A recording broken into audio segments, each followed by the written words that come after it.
Corporation నుంచి 12,000 రూపాయలు ఇస్తున్నారు. 15,000 నుంచి మీరు 21,000 అడుగుతున్నారు. పెంచి ఇవ్వాలంటే కౌన్సిల్లో పెట్టాలా? కౌన్సిల్లో పెట్టి ఎందుకు అప్రూవ్ చేయకూడదని చెప్పి అడుగుతూ ఉంటా. మీరు ఎందుకు మేయర్ని అడగడం లేదు? మిగతా 42 మంది కార్పొరేటర్లను అడగడం లేదు? 12,000 కాకుంటే 15,000 ఇచ్చేదానికి అవకాశం ఉంది. దాంట్లో కార్పొరేషన్ బాడీలో పెట్టి అప్రూవ్ చేస్తే కమిషనర్ గారు ఇచ్చేదానికి అవకాశం ఉంది. ఖర్చు కార్పొరేషన్ మీద పడుతుంది, తప్పదు. ఆ భారం కార్పొరేషన్ మోస్తుంది. ఎందుకంటే మీరు అత్యంత క్లిష్టమైన పనులు, కష్టమైన పనులు చేస్తున్నారు కాబట్టి దాన్ని మేము కూడా స్వాగతిస్తాం. మీ కష్టాన్ని గుర్తిస్తాం. కమిషనర్ గారికి బాడీలో పెట్టమంటాం. అసలు మున్సిపల్ కార్పొరేషన్ బాడీనే మీటింగే పెట్టడంలే. కౌన్సిల్లో ఈ తీర్మానాలు పెట్టి మాకు న్యాయం చేయండి అని చెప్పి మీరు అడగాల. మీరు అడిగినారు పర్మనెంట్ వర్కర్స్కి జీతాలు పెంచాలని, ఆప్కాస్ వాళ్ళకు 62 ఏళ్ళు చేయాలని చెప్పి అడిగినారు. ఇవన్నీ కూడా స్టేట్ పాలసీస్. ఇవి ప్రభుత్వం దృష్టికి తీసుకుపోవాలా. నేను ఈరోజు రాత్రికి మంత్రి నారాయణ గారితో మాట్లాడి వాళ్ళు కలిసినాము, వాళ్ళ డిమాండ్స్ ఈ విధంగా ఉన్నాయి, తొందరలో పరిష్కారం చేయాలా. వాళ్ళు కూడా రాష్ట్రంలో ప్రభుత్వం వచ్చేదానికి అన్ని రకాలుగా సహకరించినారు.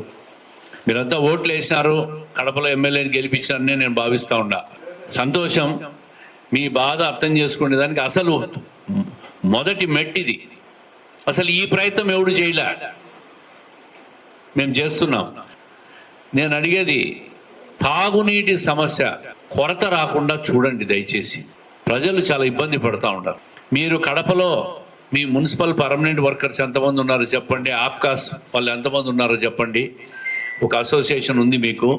కడప కార్పొరేషన్లో ఎంతమంది ఉన్నారో చెప్పండి. వాళ్ళందరికీ నేను ప్రమాద బీమా నా ఖర్చుతో ఇప్పిస్తాను. నా ఖర్చుతో మీకు ప్రమాద బీమా సొంతంగా నేను చేయిస్తా. ఇది నా చేతల్లో ఉన్నది. నా చేతల్లో ఉండే సమస్యకు నేను చొరవ చూపి నేను చేస్తున్నా. మీకు 500 మంది ఉన్నారా, 350 మంది ఉన్నారా పర్మనెంట్ వర్కర్స్? పర్మనెంట్ ఎంతమంది ఉన్నారు?